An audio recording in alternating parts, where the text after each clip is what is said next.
To figure out if you're a good Botox candidate, first you need to see if there are lines that are either creating an untoward expression, such as a frown. Maybe you think and you frown at the same time. Maybe you raise your eyebrows and create some wrinkles, or maybe you've got fair colored eyes and you squint in the sun. So those are people who end up being good candidates for Botox. So what happens is, as we age, our skin gets a little thinner. So the crow's feet, which weren't a problem when we were young, become a problem as the skin gets a little thinner.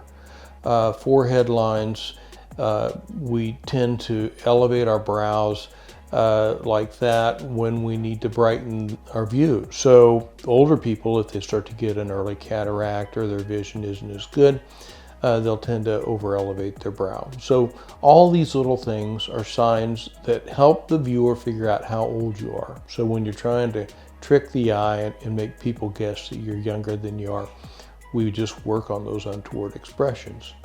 So when you come in for Botox, we're going to figure out what zones to do, and usually we'll do forehead and crow's feet and frown. And then sometimes the center of the glabella, sometimes bunny lines, sometimes lip lines, sometimes DAOs. So when we inject those, generally we'll treat the skin with a little chill pack to make the little needle injection very comfortable. We use a very tiny needle, a 32 gauge needle, so you barely feel it go through the skin. But the Botox has a little bit of a sting, and the sting only lasts for a second. So then after the injections, for about 5 minutes, you'll have little bumps that look visible, kind of like if you had a mosquito bite. By the time you get home, those are all gone, and generally speaking, it's pretty rare that you get a bruise from a Botox injection.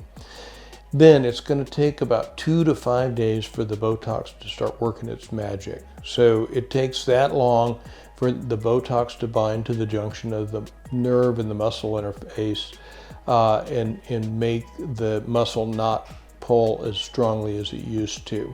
So in about 5 days, you should see your Botox come into full effect.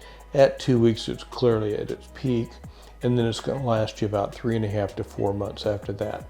When we look at our Botox patients, we see that they fall into about 3 different categories. There's the person that treats themselves either for Christmas or for their birthday, and they do it once a year.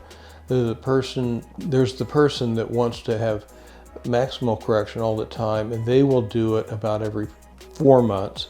And then we have a subset of patients, some of them younger, who have either tension or migraine headaches, and they will tend to have their Botox on a 3-month cycle, which is about how long it has headache relief for.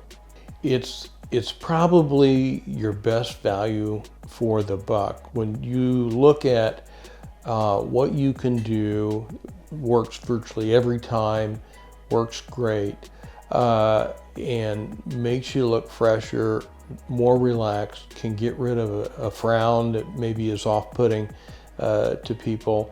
Botox is clearly the #1 aesthetic non-surgical treatment in America today, and that's probably worldwide.